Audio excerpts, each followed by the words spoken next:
but never go to bed with wet hair, because if you've gone to bed with wet hair even once, your pillow is now moldy and you're breathing that in all night, the bacteria and the mold. What you want to do is obviously go to bed with dry hair, but also change your pillow. If you've ever gone to bed with wet hair, change it now. And you want to then change your pillow every 18 months, 2 years at a maximum, just to keep it fresh. And obviously putting it out in the sun when you change linen and things is really helpful too. But those things will really set you up well to, avoid accidental mold problems from just ambient humidity.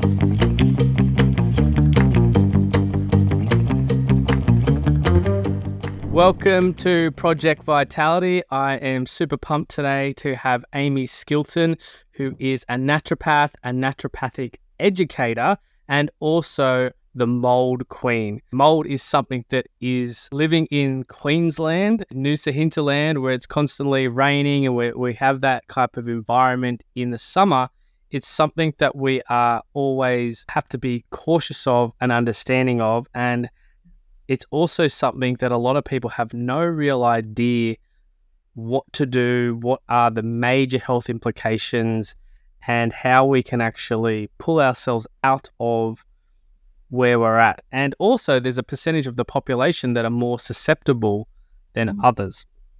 So I'd love to hear, thank you first of all for coming on the podcast, and also I'd love to hear about your expertise in those areas. And I'd like to always start with asking guests, have you always been like naturopathic minded? Were you always all about the herbs, or did you have some type of major experience in your life that kind of shifted you into going down this path specifically around mold?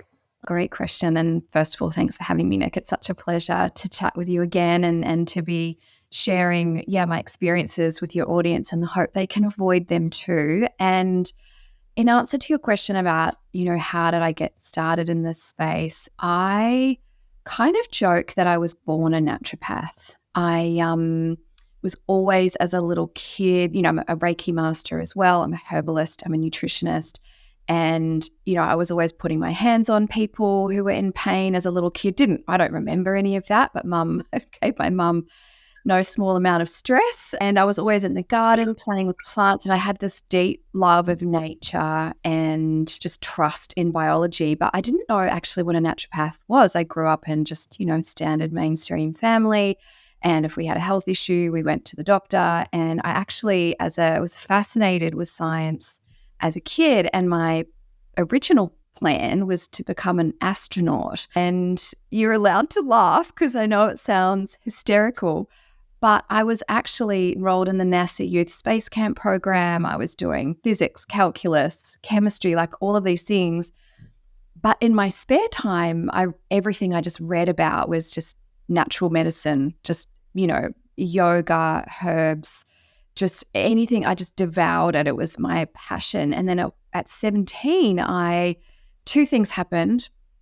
One, I realized that, if I was to pursue being an astronaut, that was going to be the extent of my life's experience. I probably wouldn't have had a family or done anything else because it's pretty competitive. But also I saw an ad for naturopathy, and it listed just everything I loved, lived, breathed, thought about, explored, read about when I had a spare minute. And it was like a light bulb went off, and I was like, oh, that's what I am. Like, that's what I am. So I felt so blessed to discover that so young, because I think a lot of people, certainly of my generation anyway, naturopathy was like a second career, often born out of maybe their own health issues, or maybe they did the safe job thing and then realized life, we're meant for more than just earning a paycheck, and to do it doing something you love is better. And but the mold thing, that definitely came later as a result of something that happened to me. So, being fortunate enough to have been passionate about health and then to have studied it so young, I really enjoyed excellent health for most of my adult life. And then at the age of just almost 37, I moved into a rental property that the owners had botched the bathroom renovation and it was leaking. And at the time, I was actually working from home and living there. So I was kind of really just 24/7 being exposed to these toxins. And on top of that, I'm lucky enough to have a moldy gene, haplotype, if you like. So I got really sick really quick. And literally everything about my health and well-being went down the toilet. I put on 25 kilos out of nowhere. Every single element of my health, physical and mental, was destroyed to the point where I went through a period where I couldn't remember my own name and I didn't know how to get dressed and I didn't know where I was. And, my memory, I previously had an excellent memory, just I couldn't remember sometimes close friends' names. So I'm a very reluctant mold queen. It's kind of a bit of a jokey title, but that's what my friends call me. And I don't want to be, but at this time, it's just not widespread knowledge, what I know.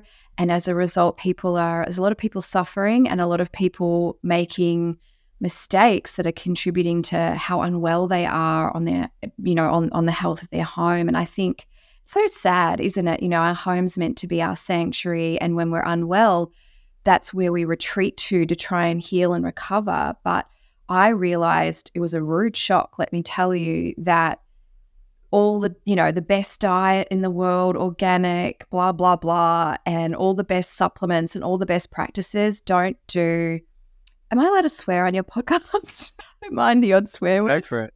Yeah, they don't do shit. Yeah.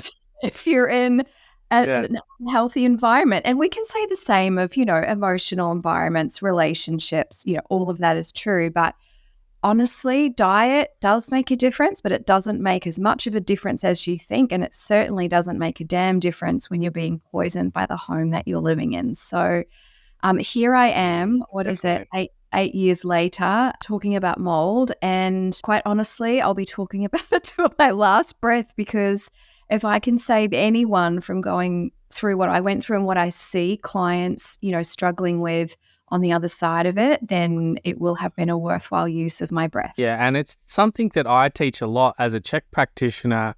And kind of the analogy that I use is most people are constantly in fight or flight, and that's due to generally just the society that we live in, the Western society of go, go, go, go, go. And so we're going and we're constantly stressed, and then we come home to our safe haven.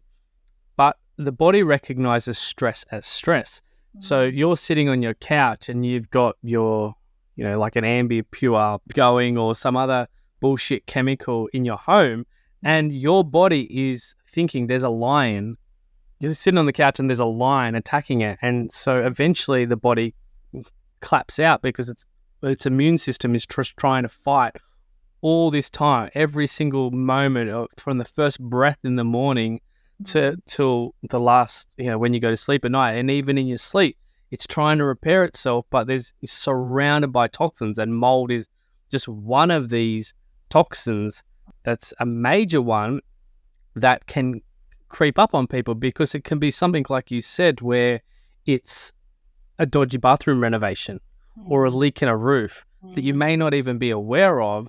And then you just start having like all these different symptoms, but it's a quick, because you're being poisoned at a really rapid rate.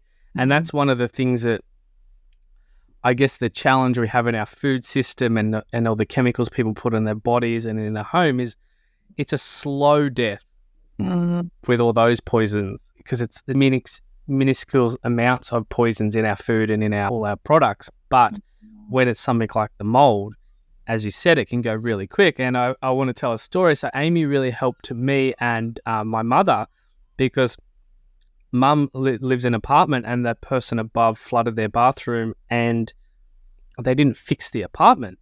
And the mold came down into Mum's apartment, and she was waiting for them to come and fix it and being patient. And my mum's a very gentle person. And so she was kind of like, oh, they'll come. And I remember being on a Zoom call with Mum one day, and I looked at her and she looked sick. And I said, Mum, I'm actually booked her a flight that day to get, I go, you can't live here anymore. you can't live where you are. And like I booked her out, her health improved dramatically by being out of that environment. Mm. And Amie really helped me with talking about getting a biological, I think they're called biological builder. Yeah, building biology. To come in. Yeah. Yeah. And they come in and they look and that they test the quality of the air and all these things. And Mum's was, I think I sent it to you and you were like, wow, that's completely unsafe to be living there.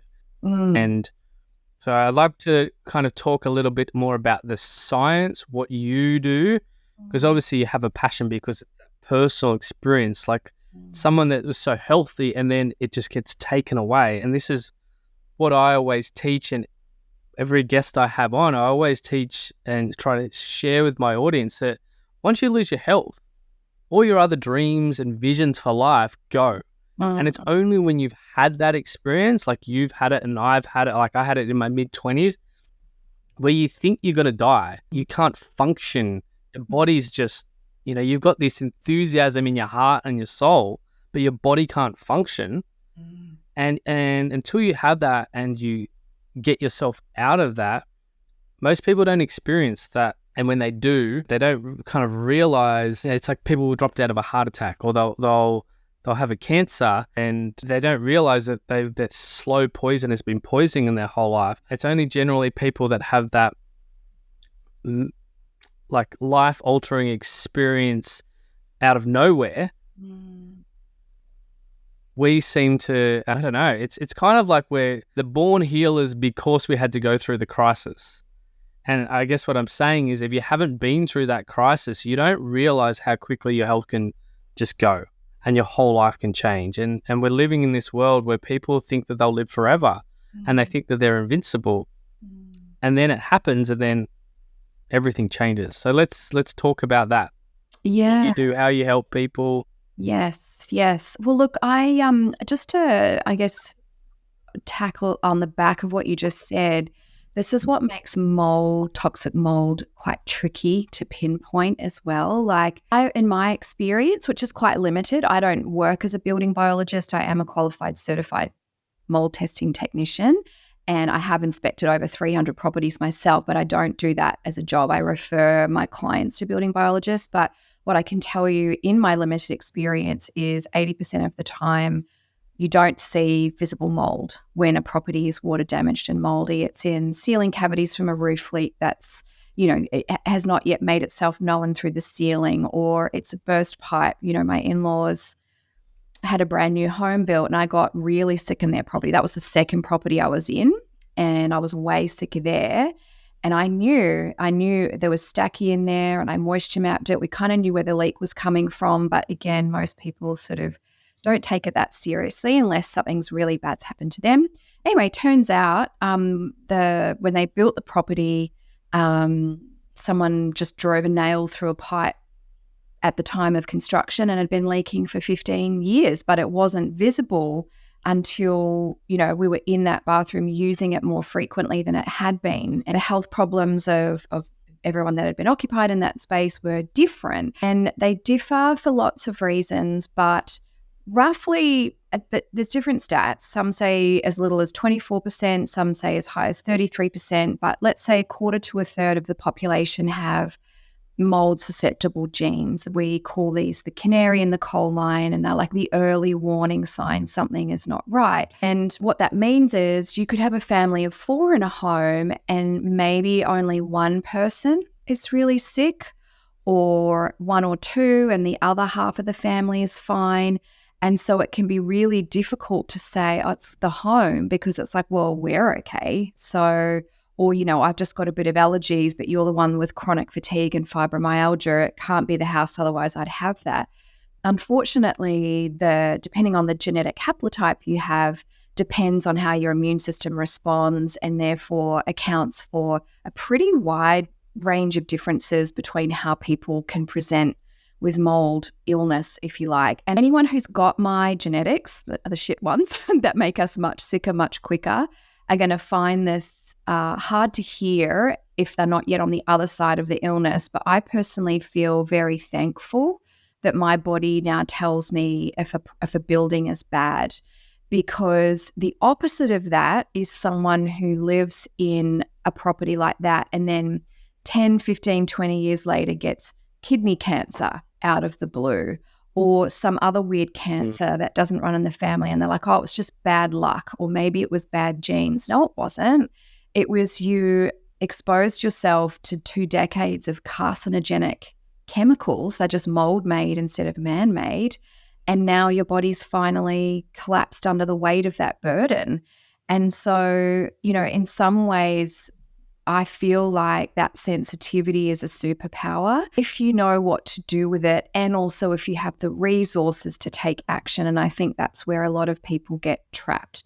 So look, for me, I didn't seek out seeing mold clients. In fact, I declined mold clients for the first few years after my experience because it was too traumatic to actually witness somebody going through what I'd been through. And to be honest, supporting people who are really sick can be very hard. It's, when they have limited resources and they're really stressed and their brain isn't functioning the same way. Their memory is tricky. I have to make special accounts for patients whose brains aren't functioning right, whose energy is very limited. Often they'll develop secondary problems like EMF sensitivity or mast cell activation syndrome or multiple chemical sensitivity, which makes them really reactive to medications, but also herbs, vitamins, foods. Some of them are so sensitive they can only eat 3 or 4 types of food. And sometimes these people are also really sensitive to essential oils because their body is their bucket is so full, they can't metabolize even natural harmless things. They're so overwhelmed. So I do now see clients who are unwell with mold, and I see there's kind of 2 types of clients. I consult for people who are stuck in a rental. Sometimes there are owners who are fighting with insurance companies, but usually it's tenants who are in a rental where the owner isn't doing the right thing. And what I'll say about that is we do currently now have a national standard, the ANSI IICRC. It's 20, and prior to that, that was the standard we had to adhere to anyway because it's the international standard, but it's been formally adopted here in Australia. However, there's a gap between that and the legal obligations of the landlord to remediate to that standard. Now, where my function is currently is there are clauses in place and tenancy agreements that stipulate the home must be safe for human habitation.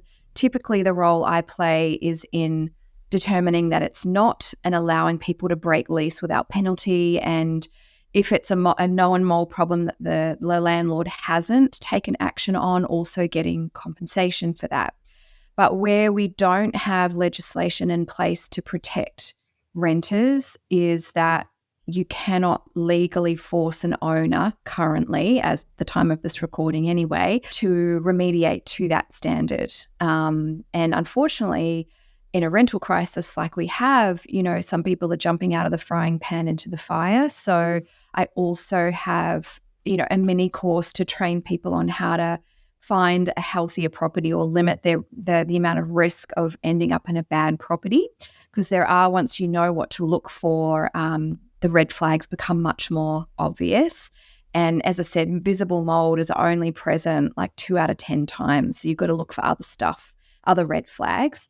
And then on the other element of that, I have my own practice as a functional medicine practitioner, and I see all kinds of stuff. Prior to getting sick with mold, it was all things lady business, so hormones, fertility, skin, and the usual things people see practitioners for. But I do see a lot of mold clients too, because I'm one of not enough practitioners in the country who understand it properly. And I think where I'm uniquely placed is as a certified mold testing technician, I can really help people sort out their homes. And one of the things that I think is really tricky at the moment is people are seeing great naturopaths or great doctors who are trained in SIRS. And by the way, let me just say, please make sure your practitioner has done some kind of training, environmental training in SIRS and mold illness. It doesn't matter how good they are as an integrative doctor or as a naturopath. if they haven't done specific training in this, you're going to be wasting your time and money, and you're only going to get a limited result. I can't tell you how many people have come to see me after seeing another awesome naturopath, but who just didn't understand what they were dealing with. And then they've spent a lot of money already, and, it's heartbreaking. But second of all, even if they are trained in this area, they're not usually trained in the building biology side. So they don't know how to advise people on how to fix their home, if that's in their power, or assess if that's required and what that looks like, and also how to prevent mold problems going forward. And so I ended up creating a course on that as well, because I feel like it's a real gap. There are building biologists who can help you with this, but there's not enough of them to go around. And currently it is an investment, And for some people, you've got to prioritize treatment and getting into a new home rather than trying to identify exactly what's wrong in the current home. Because if you know the current home's making you sick, that's all you need to know.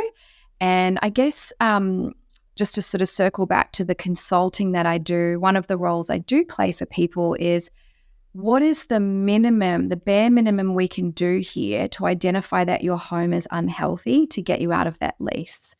And so, and that's sort of filling the gap between spending, a couple of grand. Like I think I spent $1,700 on the building biologist, which is at the lower end of the range, by the way. She also was like, what's the bare minimum do we need to determine how to break this lease? But there are things you can do yourself and actually produce enough evidence that in a tribunal would be enough. So it's really interesting. It's very varied. People's needs are very different. And I'll just sort of close that little section by saying, if you don't have a moldy gene, sometimes getting out of the environment is all you need. And, if you've ever joined a toxic mold Facebook group, you'll see stories like that. Which are, of course, incredibly encouraging, but also often isn't the case if you have a moldy gene. And that's what also makes this so hard, is if you've taken the toxins and the immune response with you, you're still going to feel bad even in a better home. So that's where, the more naturopathic type testing and assessments can come in to help you determine, is this really what's happening for you, and what's the best way forward? So I've got a couple of questions on that test. So how do people do that test? Because that really helps them kind of define which way to go. The mold gene. Yeah, for the mold gene. Yeah, sure. So the mold gene its technical name is HLA-DQ-DR, and it's often referred to as the celiac gene. And there was a period of time where I would refer people back to the GP to get celiac gene tested, especially if they had someone in their family with celiac. Unfortunately, now it appears that allopathically they're only doing HLA-DQ, and they've dropped the DR. So you're not getting the complete picture of what's going on. So obviously, if you're seeing a functional medicine practitioner, they can order it for you. But if you're on a budget, you can order your own test through imedical.com.au. You can order any blood test you want through there if you want, paying out of pocket, but you can obviously determine that first. Now, do I always order that test for people? I order it less often than you'd think, because I think from memory it's close to $200. And I now know, like, if someone's really crook, they've got fibromyalgia or chronic fatigue, or they've just got multiple things, I'm like, I reckon you would. And so let's just treat you like you would and put those couple of $100 to moving costs or treatment, or, instead of that. If they're pretty well and it's just some allergy symptoms or a bit of gut issues, I'm like, well, if you're willing to go gluten-free for the period of time that we are like helping you heal, then let's not waste the money on that either. Where I lean on it is if people are reluctant to give up gluten, because that becomes an inflammagen that really gets in the way of their ability to heal, at least while they're still unwell. It's not always a long-term problem, but you've got to figure that out down the track. Or if they are really sick, and it looks to me like there might be Lyme or some other co-infection in there. Depending on which haplotype they've inherited, it also tells me which other biotoxins they're sensitive to, and therefore which screening questionnaires to use and which blood markers to look for if we decide to do that. So that's one test someone can do, and obviously they can order that themselves. Yeah, And awesome. I'll give you another one people can do. There's a couple actually. There is, if you Google CIRS questionnaire, you might actually be able to find, and CIRS is spelt CIRS, by the way. It stands for Chronic Inflammatory Response Syndrome. That's something I always get clients I suspect have CIRS to fill out. I've got one on my, practice management system, but I'm sure you can come by it free on Google. And I think there's 37 symptoms, but each of those symptoms is grouped into a cluster, and there are 13 clusters. Now, if you're ticking symptoms in 6 clusters, the likelihood of you having CIRS is quite strong. And if you're ticking symptoms in 8 clusters or more, it's almost certain that you do have CIRS. And then the other test you can do very cheaply is a VCS test. In fact, I might even give you these links to put in the show notes, Nick, so people definitely come straight there. But a VCS test, when you first register your profile online, I think it's $25, but then you can retest as often as you want for free. And what is a VCS test? VCS stands for Visual Contrast Sensitivity. It's an eye test, but it's different to the one you do at an optometrist. It's actually testing your ability to see contrast, which is a reflection of how inflamed your brain and your nervous system is. And whilst it's not specific for mold toxins or CIRS, it was developed actually by the US Air Force in conjunction with the Environmental Protection Agency for Air Force pilots, because they are subject to biological warfare, and loss of eye contrast when flying at night would be very dangerous. And of course, side note, mycotoxins are used in chemical warfare for exactly that reason. So if you're noticing that you're scoring lower than the average population, that is another kind of tick in the box that this might be what you're dealing with. It's interesting as you kind of go through all of that. There's a lot of things when I got really sick that are pretty much kind of what you've been talking about. And I remember finding black mold in my old apartment. But yeah, I remember having light sensitivity, and memory was gone, and there was a lot of things that could have been this undiagnosed. And I kind of wanted to touch on where you talked about the people that are going through what we're talking about now. They're in it, and it's a really shit place to be. You're saying, but on the other side, it's a really great place. And that's the same experience that I have. Is when I was sick, it was horrible. I don't wish that for anybody. When your body doesn't function and your brain doesn't function, and you just feel almost like a vegetable, kind of stuck in the body, and you can't figure out that solution. But when you get on the other side, the sensitivity is such a strength, because straight away, like, I can't eat shit foods. I can't eat, drink alcohol. My body's just like, this is poison. Don't put this near me. And certain people, certain everything, you start to become so sensitive to who you are. And I actually think that's a major, major strength, because society, we kind of lose our personal boundaries, and we kind of do things just to fit in. And when you have these things happen to you, you are so sure of who you are, because every time you try to go off that, your body's like, nah. So it's almost like a forced, it's forced personal development. That's kind of the way it is. Oh, that's so true. Yeah, your body's just an absolute like bullshit radar. Just like, no.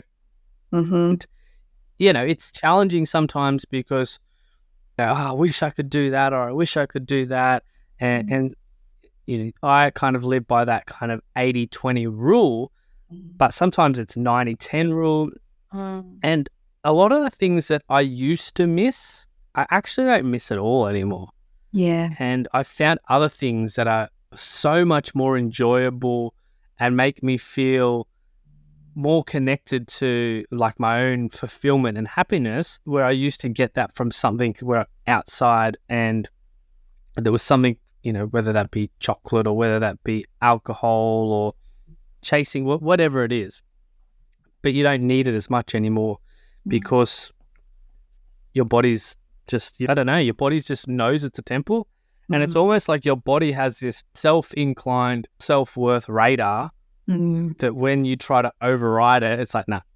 It's no secret that doTerra has had a huge positive impact on my life, specifically around my mental health and my immune system. I've been doing this business now for 10 years and I can ship these products to anyone, anywhere in the world within 7 days. So if you're needing a good night's sleep, reducing your stress, if you're feeling anxious, overwhelmed, need some immune support, digestive support, metabolic health support, pretty much anything I can think of, these oils and doTerra product range can support you. Now, I've created a landing page. It's thathealthdude.com/doTerra, or you can also reach out to me in your DMs and I can make a custom package specifically for your needs. There's two ways. Either become a customer, that's 90% of my business, or if you've got a wellness brand and a business, you can use doTerra and me, the perks are you get me, as a fulfillment partner to really support and enhance the vitality of your customer base. Just go to thathealthdude.com/doTerra or send me a message in any of my social platforms in a DM. Yeah. So what else did I want to talk about? So we've talked about a lot of that thing, and we'll put all that stuff in the show links because that's definitely... those are the things that will help people. And as a Czech practitioner, this is an example of where we refer out. So we've always been trained as Czech practitioners. If it's outside of our skill set, I would refer out to someone like you who's an expert in that area. And so if I had someone come and they were displaying these things, there's a lot that I could help them with the diet and lifestyle and the energetics of the body, and there's so much I can do. But if you're staying in that environment, it's just a Band-Aid. Or if you have that gene and you're not actively doing the things to really, really bring the body and the immune system back online, we're not going to get you the results that you truly need. Yeah, and I think that's always a big red flag to me.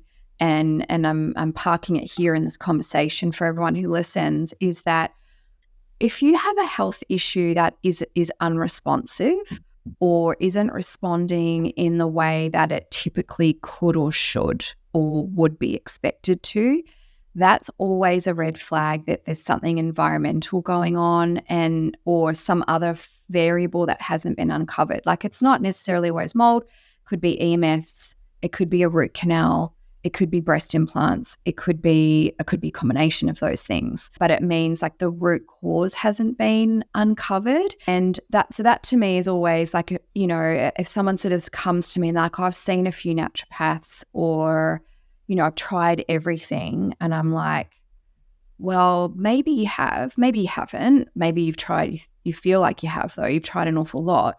Or maybe you have tried everything and the reason why nothing's working is that the source of the issue hasn't been removed. You're still being exposed to it. Another red flag is when you develop secondary illnesses like EMF sensitivity, POTS, MCAS, muscle activation syndrome, multiple chemical sensitivity. But I might just run through a few of the other things that are common to mold exposure. And then I'd love to chat about like how we prevent mold as best as we can. Yep. Because I think that's where it's at. And I think so many of us, and me included, before I did my training, accidentally do things that don't make our microbiome in the home that healthy. Anyway, talking about other things that are often triggered or driven by mold. So allergy stuff, eczema, asthma, hay fever, skin rashes are big red flags. It was really interesting. I'm not an asthmatic, never had asthma as a child, but I had my first and only asthma attack when I was exposed to mold. And the Asthma Australia, the National Asthma Council of Australia, and the World Health Organization all acknowledge that mold can be a trigger. Their current view is that it only exacerbates or triggers it in people who already have asthma, and it's not a root cause. But in my case, N=1, it definitely caused an asthma attack for me. And would it cause asthma for everyone? No, not necessarily, but what we do know is mildew or a musty odor in the home is associated with both childhood and adult asthma. And there's a test for houses, one of many, but this one's called an Amie. And we know that if a child grows up in a home with an elevated Amie score, that is a predictor that they will have asthma by 7 years of age. So, at this point, we can almost say it's causative. But ultimately, when there's spores and fragments in the air, you're inhaling airborne irritants, just like pollens with, seasonal rhinitis. Of course, your lungs are going to try and will respond to that. So it's also kind of logical. Yeah. Same time. We also see more fungal infections. So athlete's foot, jock itch, things like that, because there's more moisture in the home. And so we've got yeast and fungi growing in the clothing, not just in the home. We also see one of the most common things I see is like chronic allergy or cold and flu symptoms and pneumonia. So if people sort of have got hay fever or, allergies, but they have them year round, red flag, it's the home and it's not spring pollen. If you've chronically got sinus issues or you're getting a cold every couple of weeks or sore throats and you're constantly coughing up phlegm, that's another red flag. Pneumonia is really common. So when I see people who kind of get a respiratory tract infection and then get pneumonia and that kind of is their pattern, I'm like, it's the home. But we also see some other things. That's where I got to. Did you? Yeah, I had pneumonia. And I was chronic asthmatic. Like I was asthmatic growing up, and it's like I don't have it anymore. But yeah, the mold.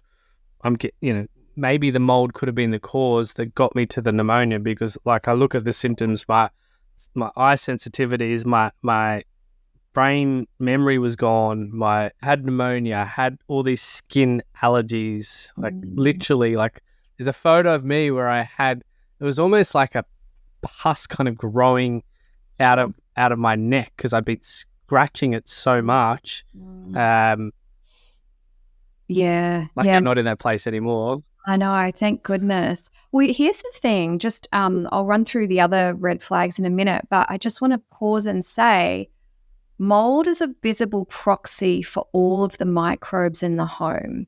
So whenever there's elevated moisture, whether it's from a leak or humidity or a flood or whatever, and we'll talk about some of those things in a moment, it's not just mold that's growing, it's bacteria, it's spirochetes, it's actinomycetes, there are so many microorganisms that spring up that can cause infections. People end up with like itchy inner ears, styes, getting chronic styes or staph in their nose. And like, so you're itchy, so you're sort of breaking the skin's surface, but then it's also becoming angrier and more inflamed because of it's being exposed to other stuff. So yeah, they're definitely all red flags, but some other bigger ones that people might not realize or necessarily connect as closely are gut problems.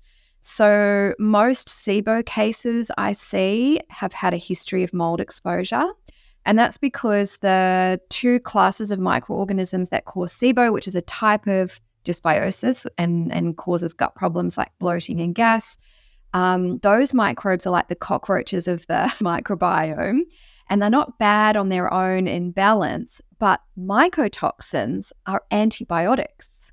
And so you're damaging your gut flora and your skin flora, all of your flora with exposure, and you start to lose a lot of those good flora in your gastrointestinal tract and reproductive tract. So when we're seeing issues like thrush and UTIs, but also IBS and SIBO, like they're all kind of like, well, what's the root cause of that? And so, a moldy environment needs to be considered there.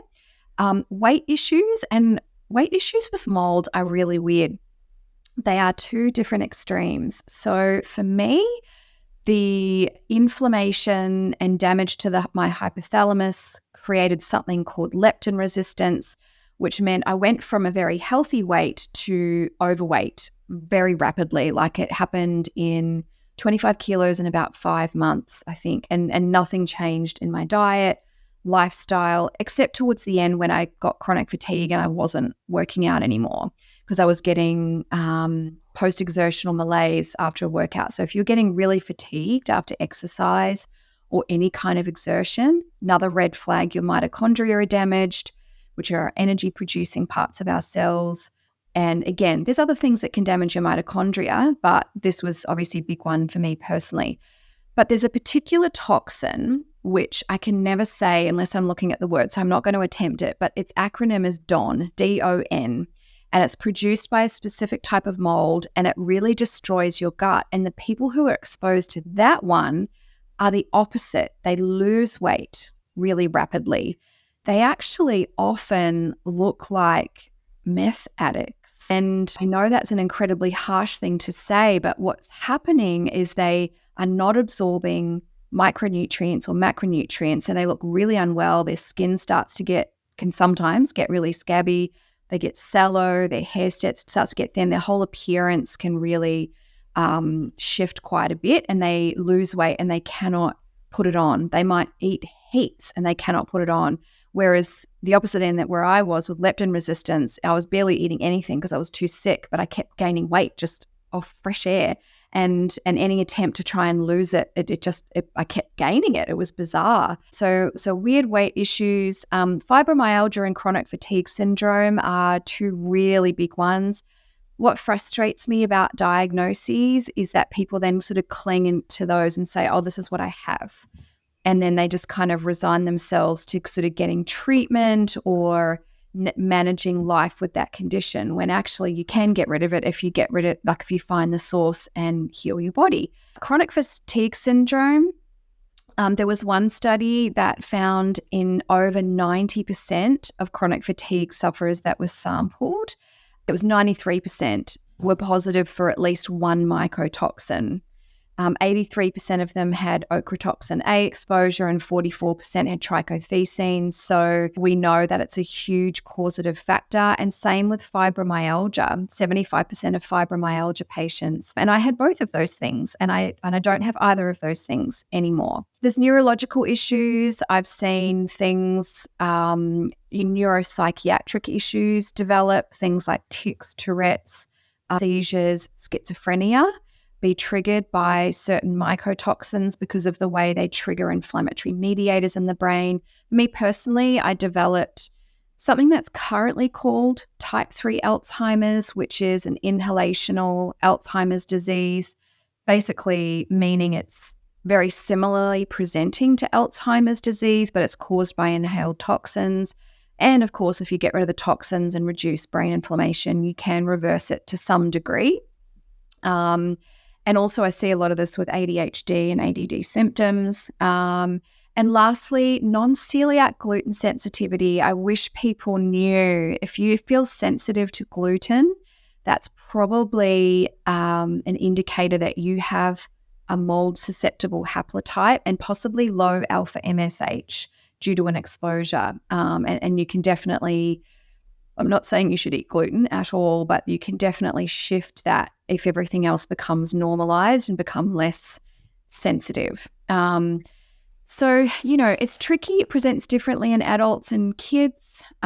Kids, it might present like nightmares and allergies and bedwetting and, sensitive kids, like really bit more scaredy cat type children's personalities, that kind of thing. With mold, wherever there is mold, there is moisture. So I'm going to just change gears for a minute. And there's kind of two things I want you to remember. Number one, wherever there is mold, there is moisture. And even though you might not always see it, what we're dealing with is some sort of elevated dampness. And they can really come from one of two places. You've got like the big things, so a roof leak, a burst pipe, maybe your dishwasher overflows, maybe the kids are splashing in the bath and water sort of goes overboard and you don't catch it, or maybe there's a flood. I'm in the Northern Rivers. We've certainly had plenty of experience with that. So you've got like a bulk water ingress, which is more of like a one-time event, or with a roof leak, it could be sort of a chronic hidden event until it finally becomes obvious.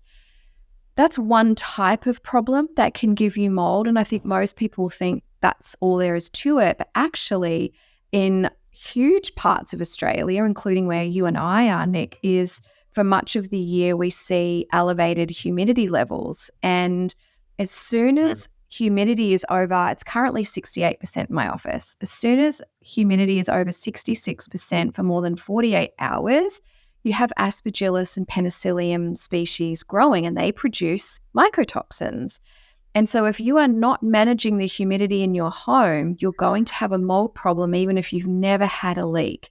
And we'll talk about what to do about that in a minute. But as soon as it goes over 60%, you've got dust mites, which can cause allergy symptoms for some people. 66%, we've got Aspergillus penicillium, and that's growing on walls, you know, in your mattress and your pillow and your couch and your carpets and your rugs and your soft toys, like all of those kinds of things, and usually isn't visible because it's typically white, and depending on the substrate mold's growing on, it might not be visible either.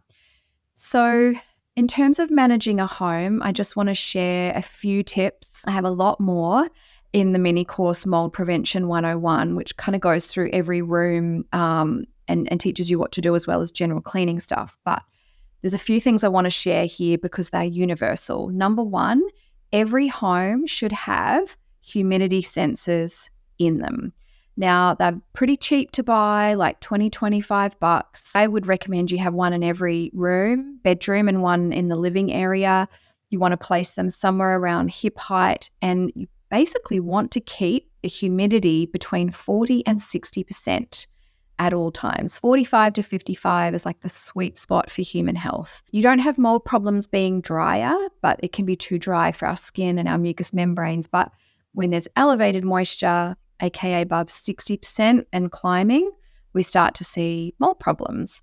So that's number one. Number two is then, what do you do if you're seeing elevated humidity, which you absolutely will if you're in Sydney, Central Coast, Northern Rivers up through to the Sunshine Coast where you are, subtropical areas, or particularly damp areas like Tassie and Melbourne, for example. Then you have to find a way to vacuum the moisture out of the environment, and you can do that one of two ways. If you're in a cooler climate, a dehumidifier is probably going to be a year-round best friend because they generate a bit of heat, and that's okay if you're in a cooler climate. If you're in a warmer climate like you and I are, dehumidifier is fine in winter, but in summer when it's already stinking hot, you don't want to be running a machine that's adding more heat to the environment, especially if you're inside at the time. So this is where an air conditioning... nightmare, absolute nightmare. So this is where you want to use your aircon on dry mode. I mean, air conditioning also naturally dries the air a bit, so you can see the humidity come down just using aircon anyway. But if you don't need to shift the temperature, just put it on dry mode and it will vacuum the air out. And then obviously they're a bit of an investment. So, you know, I think by the time this episode comes out, maybe Black Friday sales could be a good time to grab one, or post-Christmas sales, end of financial year sales. But a dehumidifier is an essential piece of equipment to maintain the health of your home, especially for things like, let's say you've got to dry clothes in winter and inside. If you just hang clothes up to dry in your lounge room or wherever, the moisture's evaporating into your home, into your walls, into your furnishings, and creating mold. With a dehumidifier, you can actually get them dry properly. You can get them dry much quicker, but you're also vacuuming the moisture out so it's not making the rest of your home damp. The third tool I would say everyone needs is a moisture meter, which you can get really cheaply at Bunnings. But what these are useful for is actually testing whether building materials are damp. So it's a mistake to think if you just touch the ceiling with your hand to check if you've had a roof leak that you would be able to tell. You actually cannot. Our human skin does not have the sensitivity to tell if materials are damp unless they're sodden, which is not not enough of a warning. So a moisture meter you can do that. If you're suspecting a bathroom leak, you can check the walls on the other side. You can check the floors. If the kids overflow the bath, chuck your dehumidifier in there and a heater, and then you can check the flooring with the moisture meter. And if it's dry in 48 hours, you don't have to rip it out. You're not going to have a mold problem. So it's a really good way to have the instruments to assess your home and keep it safe, or be able to take the right course of action if you've discovered something is problematic. Now, just one other tip for anyone with long hair is this, and I'm sharing this just because I ask all of my clients, and I find a lot of people do this, but never go to bed with wet hair, because if you've gone to bed with wet hair even once, your pillow is now moldy and you're breathing that in all night, the bacteria and the mold. What you want to do is obviously go to bed with dry hair, but also change your pillow. If you've ever gone to bed with wet hair, change it now. And you want to then change your pillow every 18 months, 2 years at a maximum, just to keep it fresh. And obviously putting it out in the sun when you change linen and things is really helpful too. But those things will really set you up well to, avoid accidental mold problems from just ambient humidity. If you want to learn more about that, obviously I'll share the link and a discount code for your listeners too, Nick, for the course. But I guess that probably brings us to, what do we do if we have a mold problem? Unless you want to ask me anything else about prevention before we go there. I just find it fascinating, and it really kind of drives home, like for my listeners and for myself, how important it is that we need to, like what we do as check practitioners, we look at all the things holistically. Yeah. And so, for example, if your diet's good and your sleep pattern's good and your relationship's good and all your other things, you're getting enough sun, that's going to help. It's not going to like cure, for example, a mold, but if you're eating shit food, not getting enough sleep, not getting out in the sun, that's just going to drive home all the issues with mold even more. Mm-hmm. And so the truth is, our environment, not just in our homes, but our environment in general, is fairly toxic. And so being really on top of those core foundational principles for health will give us, when a crisis hits, like for you, because you already had the knowledge of all those other things, you were able to bring yourself out of it. And that's years and years of living in a way that's as close as you possibly can to your truth and what you need for your body.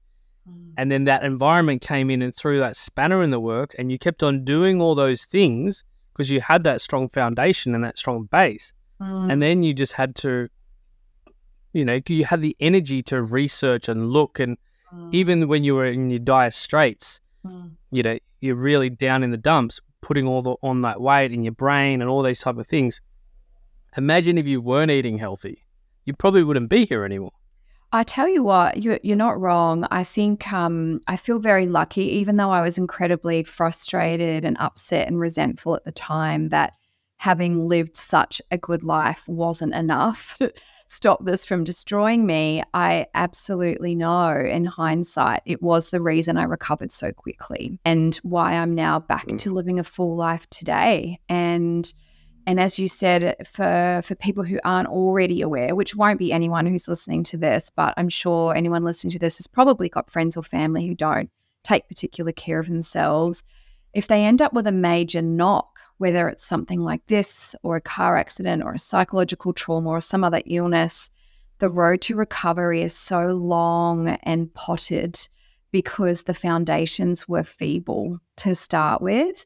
And I am so very thankful to have had a foundation that was so strong to support me in the road to recovery. And I can tell you, once I actually got into a healthy home, which took, 7 months and 300 properties to find, I was 85% better in 6 weeks, which was just extraordinary. And the only reason I didn't get all the way was I had breast implants, and they were also triggering my immune system. And it wasn't until I got rid of those that I got the last 15% sorted out. So I had like another variable that was on board, pissing my immune system off and poisoning me. But for most people, what I'm finding with mold illness or SIRS is, they have varying degrees of awareness and healthy habits and things like that. And then they go from not being the best to really unwell. And we just have so much more of a gap to optimal health to bring them up. And their cells have just been struggling under the weight of a body burden of all sorts, lifestyle, diet related, that have compromised their ability to heal. It's an important. Yeah.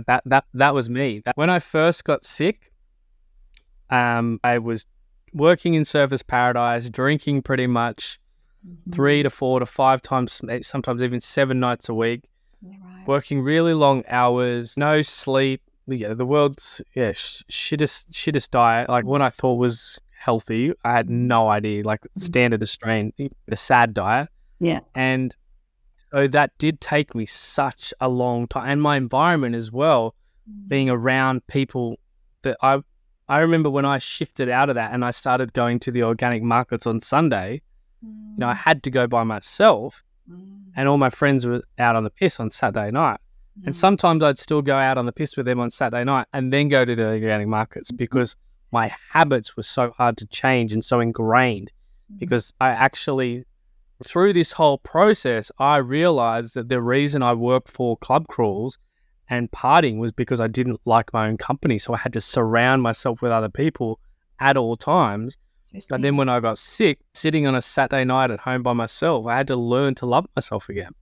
That was a really, really interesting process. And so it took me a very long time to get healthy. And so, but when my next health crisis and challenges happened, I found out I had mercury poisoning and all these other type of things. And the improvement was a lot quicker because I had a bit of a foundation. And everything since then, if I've had something go wrong in my health, it's been that quite quick turnaround. Oh, okay, well, there's something I'm missing. And I don't need to go through like an entire book. It's like, okay, well, I just need to kind of index. Okay, well, where am I out of alignment? Okay, cool. Let's focus on that. And then, as you said, the results come a lot quicker. Yes. Well, I guess if anyone's listening to this and you already have a strong foundation, keeping your environment healthy is just like another part of that practice now and will become part of that to sort of set you up for health and safety really long term. And maybe the next thing I want to say actually is about what to do if you find mold, because let's definitely cover that. And I also wanted to put a little side note that we're going to have to do another podcast on the breast implants, because that is something that I've seen a lot. And I know people personally that have gone through challenges, or I actually know people that have breast implants that are having health challenges but haven't correlated that that's the root cause of the issue. And so let's just bookmark that we'll do another podcast completely on that subject, because I think it's actually really, really important, because there is such a, I'd love to talk about the personal reasons why people get that in the first place, and then also the damage that it can cause to the body. So anyway, that's just a bookmark for a future, in. Can't wait. It's such a good conversation, and I can't talk enough about that either, actually. So definitely going to do that. But when it comes to mold, I see a lot of mistakes being made as far as people trying to deal with it. Now, what I'm about to share, I would just want to acknowledge first and foremost, there are a lot of constraints that people deal with when it comes to getting a mold problem rectified properly. And the constraints differ on a few things. So number one, if you own your own home and you end up with a water intrusion or a problem, you can do whatever you want. It's your house. So where I find some constraints there is insurance companies, as they are known to do, will try and avoid paying out for anything if they can get away with it. So one of the roles that I do have is helping people get the right assessment and use the right terminology to get the claim paid. And there's a lot of nuance to that, but I guess the broadest one that I can offer here is use the term water damage rather than mold. because mold can be. I remember you saying that with Yeah. Mum's case. Yeah. It's not foolproof. There's obviously lots of other elements to it, but generally speaking, that's one thing I can share that does make a difference, usually when it comes to claim time. And then when it comes to battling the insurance company, I've had a few cases with AFCA, which is, the regulatory body when there's a disagreement about, the insurance's view. And that's where a building biologist and things can be really helpful. And depending on the extent of the damage and the cost of remediation, you can then make a decision of, is it worth the risk of investing in a building biologist to claim that back and get the cost of the works done, or is the works going to cost me similarly, and it's just better that I do it myself rather than wasting the time and energy fighting the insurance company. And that's a decision everybody has to make on a case-by-case basis for themselves. Lighthouse is my signature 6 or 12-month one-on-one mentorship program. It's pretty much where I've gathered all my life experience as studying with the Czech Institute for 15 years, my intuitive gifts, my personal challenges, which I do not wish upon anybody, and to fast-track you to where you want to go. And my approach is very simple. 1, it's all about vitality and life force. Change takes a truck ton of energy, so you need that vitality and life force to ground you so that you're resilient when blockages come up, and they will. 2, we've got to get you clear, get that clarity on where you're going, because once you've got that little bit of life force back, you can start to dream bigger, that biggest vision for your life. And then 3, it's all about confidence. Now, as a lighthouse, you may have weathered many a storm. You may feel battered, you may feel broken, you may feel defeated. But as we rebuild your confidence, you start to shine bright, and it helps to guide others home because they see that beacon of hope, that brightness of you sharing your truth, sharing the essence of who you are. And the truth is, the world really needs a lot of lighthouses right now because people are stuck, people are overwhelmed, and we need your brilliance, that light within inside you to be shining so bright that people can spot you from a bloody mile away. Now, all you got to do is head on over to thathealthdude.com/lighthouse or send me a DM on any of my socials and we can chat and see if it works. I take on a few clients every year and let's see if we can make some magic happen. But then we've got on the other side of that, we've got people who are renting. And when you are renting, you're obviously occupying a home that's owned by somebody else. And therefore, any damage to the home or issues with the home, they are responsible for and they have to pay for, and that you have to you're at their beck and call really as to getting that fixed. And as I mentioned earlier, there's a real gap between, the protecting the rights of the tenant, and there are a number of clauses that vary state to state in the residential tenancy agreements, but there's always a clause around the safety of the home for human habitation. And if there's water damage, we can always establish it's not, and then you can break the lease. We do have remediation standards, but as I said, you can't legally force a landlord to remediate to those standards. So where it gets really tricky is, in places like the Northern Rivers where I am, most properties are mouldy. And so it's all well and good saying, yes, I'll help you break the lease, but where are you going to go? Do you even know how to find a healthy home, which is why I created that course. If you're a single guy, that's different than if you're a single mother with 2 kids. If you're a single guy, could you sleep in your car for a few weeks? Yeah. Could you van life it for a bit? Sure. But if you've got children or you're vulnerable for any reason, that might just not be, or you've got pets, that's the most heartbreaking thing I see. And another red flag, by the way, is seeing pets getting sick.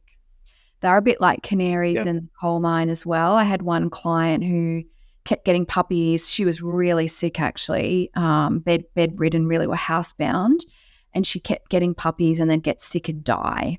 And then it was like, oh, it's the breeder, or it's the dog, or it's the breed. No, you're bringing them into a toxic environment that's actually killing you, but it's killing them quicker. So be mindful of that. So being able to find a safe home is really important, which is exactly why I created the trainings that I've got. I've got another one that teaches you how to inspect rental properties, one, how to inspect properties if you're looking to buy, because you can get away with doing a bit more testing there, which allows you to sort of filter out things that are actually lemons, and reduce the risk of ending up in a water damaged home. But yeah, the quicker you get out of there, the better, because otherwise your belongings are going to get contaminated. And what I do find is people take these contaminated belongings to the new home and they've just brought the poison with them. Another mistake I see people make is they get into a new home and then they buy all new stuff only to find out the new place is also not that healthy. So as inconvenient as it is, if you can manage it, just start with an air mattress or like the bare minimum of stuff until you know the home is okay. I've had one client who actually was so sick, she was in a coma for months as a result of the toxic mold in her family home. And yeah, because it took them so long to work it out, she got very damaged and she ended up having to live in a tent out in her parents' backyard for years. So the quicker you can move on something, the better, but you also don't want to jump out of one bad place just to end up in another. So, one of my jobs is guiding people on finding that balance. How do we make the home less problematic while you're in it? And that can look like any number of ways. And if they're still in it, let's file for a rent reduction immediately. So at least you can start putting a bit more money aside for replacing your belongings or moving costs and whatnot.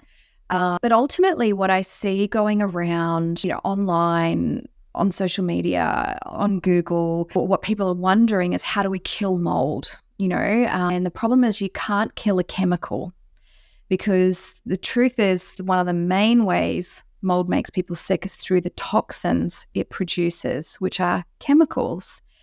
Also, if you try and kill mold, it will produce more chemicals. And usually what you're getting rid of is the visible fruiting bodies, not the mycelium, which are the roots that have grown into the walls or into the carpet and into things. So you can, bleach it all you want. Bleach can accidentally feed mold, by the way. You're just actually removing the appearance of it. You're not getting rid of it. But you actually have to remove mold. Now, what does that mean? If you see mold growing on a non-porous surface, so glass, aluminium window framing, sealed concrete, you don't even need clove oil, although by all means use an antimicrobial because there'll be bacteria there, but you can simply use a damp microfiber cloth and wipe it off and it's gone. But where we run into trouble is when we see mold growing on semi-porous and porous materials.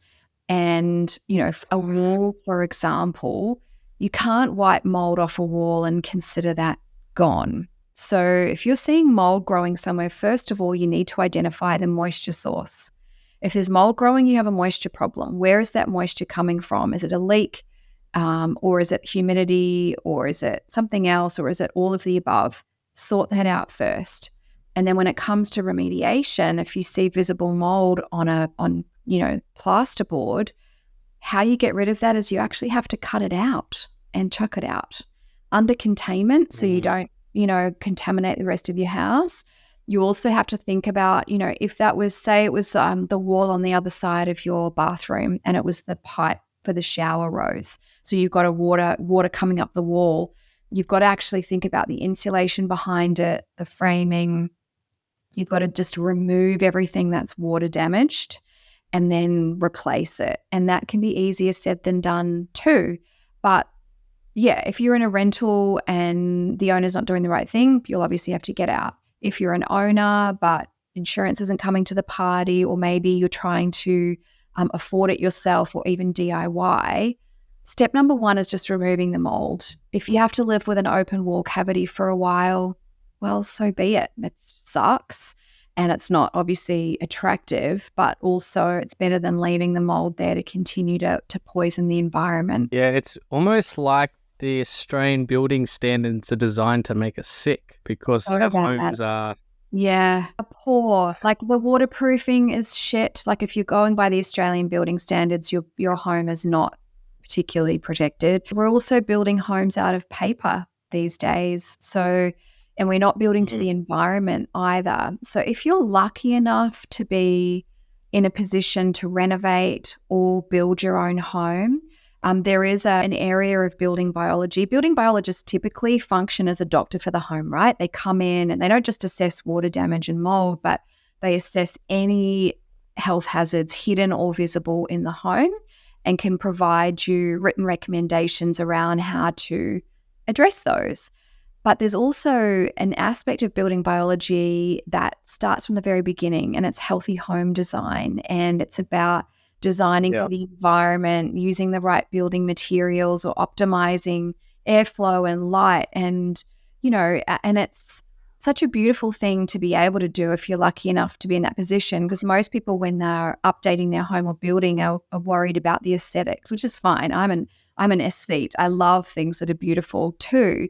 But amongst choosing the colors of the paint and the tiles and the fixtures and the finishings, like, include in your budget like a building biology consultant or a new build consultant so that they can help you update your design with materials that will make the home healthier. Or if you're building from scratch, set it up so that it requires minimal effort to maintain, because you really can, like in human environments, using hygroscopic materials will actually manage a lot of the internal humidity for you, and you won't have to use the dehumidifier or the aircon anywhere near as much. Yeah, it's just such a fascinating subject because, we're all aware of the food system, how it's pretty toxic for us, and we're all aware of certain other things, but it's kind of like the new kind of smoking is, it's the fragrances in our home, but then there's also the molds, and it's just environmental toxins in internal spaces. And there are so many factors. There is, what we actually have in the home. Like we were talking before we started, if you live up here, you can't have anything rattan because it just gets moldy. So you just don't even buy anything like that. It's like, okay, is it got timber in it? No, you got to be really cautious of every single thing that you buy, because you know that in those times when it gets like, we had a month of rain last year. Yeah. Like every day. Yeah. Like so many people we knew just had to just throw away all their clothes, everything, because it was unbearable, the environment. But on top of that, you've got the building standards, which are horrendous. Because people, I guess, maybe didn't think about that back then, but we have awareness of it now. And, we have to, again, yes, it might cost you a little bit. Like if you're building a home or you're renovating, whatever it is, it might cost you more at the beginning. But as and I know that when your health goes, you will spend every single cent that you own just trying to stay alive. Yes. You won't be able to work at the capacity that you used to be able to work at, if at all. And all your dollars will go because, well, what are you going to do? Just die and leave all your money? You're going to try and do your best. And so you might as well invest now. But seeing someone like you, a building biologist, just doing the research, doing your course, things like that, just so you can have more awareness on it. Because, the truth is so many people are sick, and it's one of those things that really kind of pisses me off and frustrates me, that people will go to the doctor and the doctor will be like, oh, all your bloods are good. And people will come and say, oh, I'm sick, but my bloods are good. And it's like, yeah, but you don't, the range that they're testing is not a healthy human. It's like they're testing from, okay, well, this is death and this is almost alive.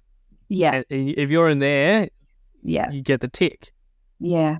And then they've all got all these other tests that they don't do, that if they just did those tests, people would be like, oh, wow, I've got this gene or I've got this stuff in my microbiome, whether that be whatever it is. Because I've done microbiome testing before, and the amount of things that I had wrong with me, I was like, holy shit. And then you were aware of it, and then you can be empowered to make that solution. But for those, I just wanted to kind of touch on, I know there's people that will watch this podcast that feel like they're going around in circles. They feel really defeated. They feel overwhelmed, because when you're sick, you're tired, you can't think straight.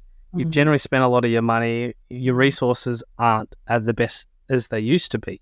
Yeah. But when you can start to find that path and you just really commit to that path, everything starts to go the opposite direction. Things start to expand again rather than feeling like retraction. Yeah. And I think the quicker you can identify the root causes, the quicker you can find the right people to help you. You just described what I see so often with clients who've tried everything or seen other practitioners, and it's just been it's been a blind spot in the assessment process. And I look forward to the day that it's not. That's why I lecture on this every opportunity and every invitation I get given. But I think, if you are being told your bloods are fine but you feel terrible, that's another red flag. They either don't know what to look for, and they're not the right person. I mean, I actually was just gaslit by a doctor in my experience, and the only reason I went to a doctor was because we were going to sue the owners. They actually knew about the leak and left us in there for 5 months. And in the end, we didn't, because I was so sick and I wasn't working and I was exhausted and my head didn't work properly. And it was like, I can either put the energy into getting compensation or into getting well. And I chose my health. Yeah. But I went to a GP so that I could document everything, and I'd listed all of my symptoms. I actually found the note the other day in my phone and almost cried actually thinking about the experience. And I don't know if it was particularly insulting because she was a female doctor and I didn't expect callousness from her, but she was the most disgusting, degrading experience I've ever had. And she treated me like I was psychologically compromised, and I was, just not in the way that she had made up her mind about. And she ran, to her credit, she ran a lot of blood tests, but none of which were relevant to the condition that I had. And she took disgusting pleasure in telling me at the follow-up that I was perfectly healthy, and handed over my blood test results and said, look, there's nothing wrong with you. And reference ranges aside, she just didn't test the right things. And then when I actually paid for the biomarkers of the condition I had, my inflammatory markers were off the charts, like off the charts. Right. And again, there was a part of me that wanted to go back to her and show her and say, I've got something for you that you probably need to know about. But I just didn't have the energy to be educating at the time. I needed to focus on healing. But I actually think this is almost a harder part of having this illness, or any kind of chronic, not well understood illness, is feeling like you have to become the expert at it. You have to pour your resources and what little energy and well-being you have into doing the learning, because you haven't been able to find someone who knows what it is. Partly because you actually don't even know what it is yet. So that's devastating. It's devastating to be told there's nothing wrong with you, which is just the worst kind of gaslighting. I actually can't understand how a human being can tell another human being, I feel all of these terrible symptoms, and that other person would even think it's remotely reasonable to say, but there's nothing wrong with you, just because they can't find anything on a blood test. Yeah. Just demean someone else. In the old days, if you were the doctor of the village, and I don't know if this is a true story or a myth, but you used to get paid on people being healthy. In China, that's true. And so it's your best interest. If someone comes and says, I'm not healthy, instead of going, well, it says you are, that arrogant type of egotistical, I've, and the thing that, pisses me off so much, because it's like, if you look at the educational system of medicine and you look at, before the Rockefellers kind of took over 100 years ago, where there was real medicine, and you can actually look at raw milk used to be used as a medicine in hospitals, and it's scientifically studied and documented back in the day to help chronic disease. And homeopaths and all these type of amazing things that were used before the modern medicine was kind of infiltrated. But the people that are trained by the people that infiltrated it, and they only get trained by what they teach them. Yes. They don't do any nutritional or all these any things. And then being at this level of ignorance, it kind of blows my mind a little bit, because you would think that, the Hippocratic Oath is like, shall do no harm. You would think that if someone was sitting right in front of you saying, look, I literally feel like I'm dying. I've got all these symptoms, like just showing them a piece of paper saying you're fine. There's such a disconnect between what they signed up to do. Like, I signed up to help people. I've got 5 minutes to get you out. It's so, and this is why people are disenfranchised with the whole medical system, because it doesn't work. It's great in emergencies. If you get busted up, it's great. But apart from that, it's pretty useless, because you can go and here's some medication that will give you another symptom, and then we'll give you another medication that will give you another symptom, and another medication that will give you another symptom. Yeah. And so I can understand why people are shifting away from that in the droves, because you're getting gaslit. Yeah. Like, there is nothing worse than speaking to somebody that's supposed to be a professional. It'd be like, plumber comes to your house and you're like, oh, there's water dripping from the roof. And they're looking at the water dripping and go, nah, no water. Yeah. Or they don't even look in the roof. They just kind of go, that's it. And no big deal, and you don't have to just making it up. Yeah. You're like, what the fuck? That's what I can see. And and I think this is the thing, and this is why so many people are realizing that it's almost like we've given away the authority. And, there's some great doctors. I've actually got doctors coming on my podcast, and there are some great ones out there, but it's few and far between.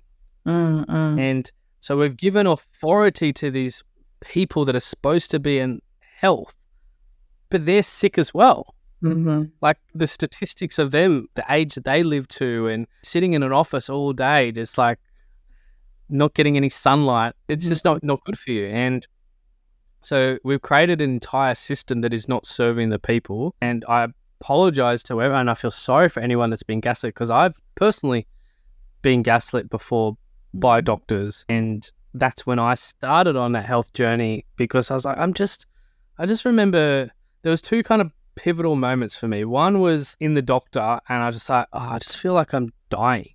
And then he finally got a test and was like, oh yeah, you've got pneumonia. And I'm like, it's like, you probably should have been in hospital. Like, yeah, that's what I've been telling you. But there was that pivotal moment where I was so sick that I really realized that wasn't the path for me. And there was another moment where, and this has nothing to do with doctors, this was just realizing how sick I was, because a lot of the time people will downplay how sick they actually are. Yeah, of course. They'll feel horrible, but they want to save face, or like they'll, but they'll go to work and then they'll go home and just sleep. But I remember being at mum's place, and I started coughing so much that I actually collapsed on her bathroom floor, and because I couldn't get any oxygen in. And mum was like, kind of heard, and she's like, are you all right? And I'm like, yeah. Like, lying on the bathroom floor. And that was a moment that was really kind of profound for me. It's like, okay, I've got to make a choice here. Like, if I'm so sick that if I don't turn this around, I could die. And I had to have that realization that maybe I will die, which is when you kind of surrender to death, you can start living, in my personal opinion, because you're like, oh, wow, okay, well, this could be it for me. But when I was in that moment of lying on the bathroom floor, I was like, okay, well, I've got to sort this fucking out. This is not just like a half-assed fix anymore. This is, you've got to really dedicate your life to getting healthy. And so there was things that I had to pull away from, like going out for that casual drink, doing that little thing. And until I was at that point, and where I could, my body was healthy enough to do it. Now I don't even want to do it.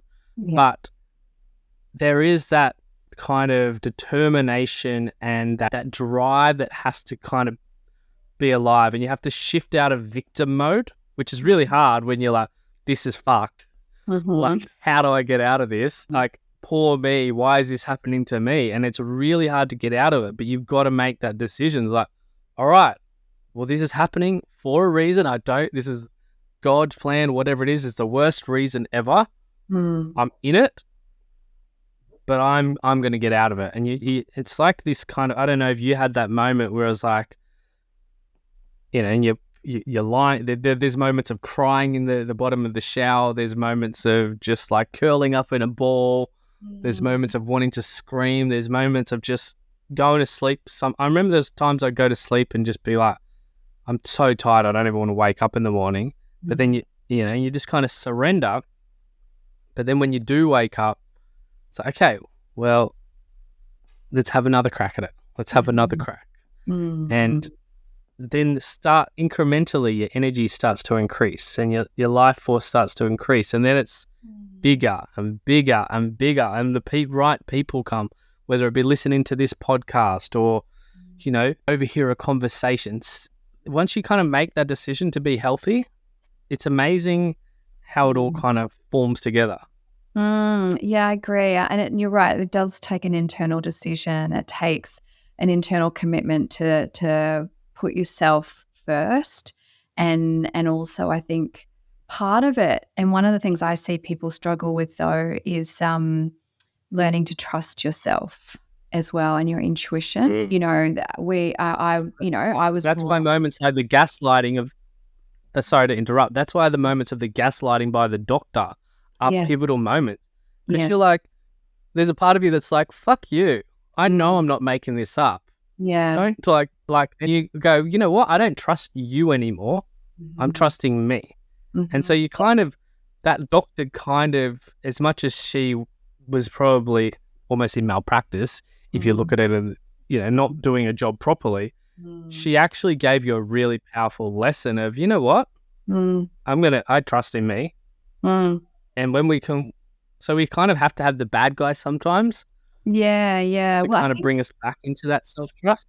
I think if you can use opportunities like that to reestablish your position and use it to fuel your fire as well, rather than let it sort of make you doubt yourself and weaken you, it can be very powerful. But all you really need is like one light, one ally, one leader to kind of be lighting the way and it doesn't even have to be the right direction. That saying, all roads lead to Rome. You just have to start with doing whatever's the lowest hanging fruit and then build on that. Do what's the easiest, habit stacking, all of that sort of stuff, and then go from there. And I certainly hope if anyone's listened to this, they're not feeling too overwhelmed with the whole mold story either. But again, all you need to do is just get some humidity sensors and bring awareness to the problem, and then think about what are the right solutions. And then that's the next step. Get yourself a dehumidifier or whatever the case may be. Because it is you're going in one of two directions, as you said, and everyone's rock bottom looks different. Everyone's kind of limit. Sometimes we meet that sooner rather than later. For some of us, that limit's kind of thrust upon us, or we kind of meet it and do a U-turn. But I think what matters most is, just trusting your own body, which I know can be really hard when you've had a chronic illness or if you've had, your body's reacting strangely to things as well. But your body's always fighting for you to survive and to live. And if you can just tune in and see what makes your body feel more rested, more safe, more nourished, more at peace, more vital, and do more of that and tune into the things that have the opposite effect and avoid those things, well, you're on the right path. Yeah, and it is probably the most challenging part that I have as a Czech practitioner is that someone comes to me and they're like, I have this. And they've so attached themselves to that label of that chronic illness or that chronic disease.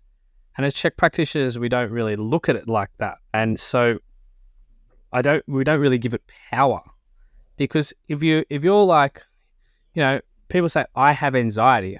And it's like, okay, what about I'm feeling anxious in this moment? It's like, well, why are you feeling anxious? Well, I had a bender and I drank half a bottle of vodka.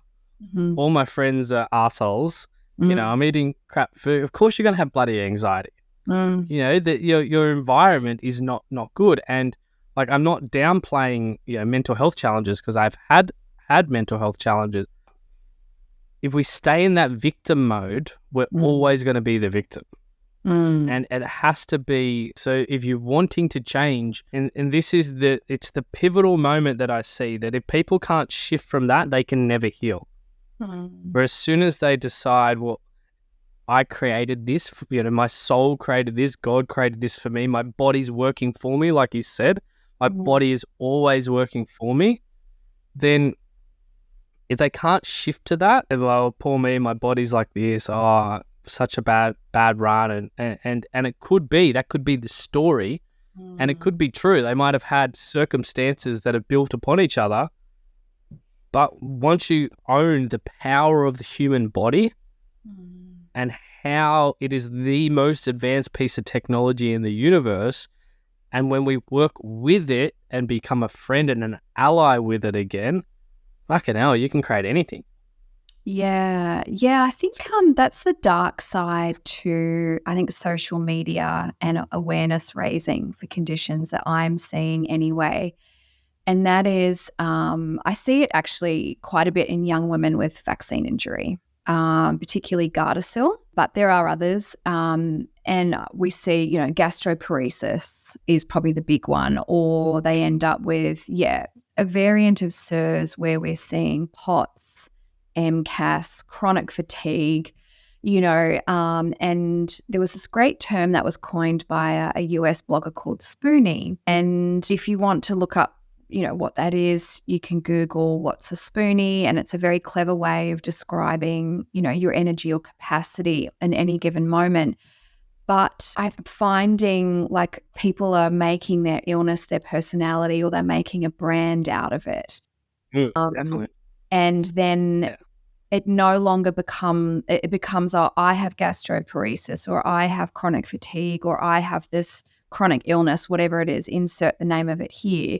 And then they find their tribe, and there's a lot of comfort from obviously finding people who are struggling with the same symptoms. And yes, you can support each other and you can swap tips, but then it becomes your community, and then that's actually can be a barrier to healing, and it can psychologically reinforce that you are this thing, not that you're currently experiencing this thing, and it doesn't have to be a long-term experience. Now, of course, sometimes it might be. I'm not saying every single person with gastroparesis or vaccine injuries or whatever illness they're dealing with, everyone can reverse it. But what I can tell you is I've seen so many of these conditions reversed in people who are pursuing that route. And then I see people who are, this is their whole personality, their life revolves around their treatment and management and trying to squeeze a life in amongst that. And that makes me really sad, because like you, I am aware of just how powerful the body is, how it is designed to heal, how many checks and balances are in place to optimize the outcome. And that when given the right environment and the right input, and you're removing the wrong inputs, miracles really happen. And I'm not going to say it's easy. I'm not going to say it's quick. That's not true for everybody. But it is absolutely worth pursuing. And I'm so glad we've had this chat today, and we've been able to share a bit more of the puzzle there. Awesome. Yes, I totally agree with you, because I remember I created the identity of being the healthy sick guy. I spent all my money on organic, but I was still not quite healthy. I was healthier than I was, but there was always need to do something else before I can be healthy. And I fully created that identity for myself. And it's almost like because you get attention. Sure. You do. You get more attention. And so I had to shift out of that. And as I said, it's power of the mind, power of the body. We have to trust in ourselves again. So thank you very, very much for coming on the podcast. I've already booked you in for another one, but I think we definitely need to talk about vaccine injury and also fertility and hormonal health another time as well. So definitely book you in, because these are really important subjects that I see where people are lost. And as long as we can give someone that little glimmer of hope, like you said, like all pathways lead back home. what pathways lead back to the body healing itself. We just got to get you on that first step. So I will put all your links and everything in the show. So what's the best way for people to find you? You are welcome to come and find me on social media. I'm on Instagram at @thatnaturopath, and my website is whatthenaturopathsaid.com if you want to check out my blog, or I have my own podcast, actually, the Holistic Health Podcast, if anyone wants to hear girly chats on all things health with my co-host Nat. And I'd love to hear from you. Come say hi. Awesome. I'll put everything in the show notes. And thank you very much for being on the podcast, Project Vitality. Thanks, Nick. Great to see you.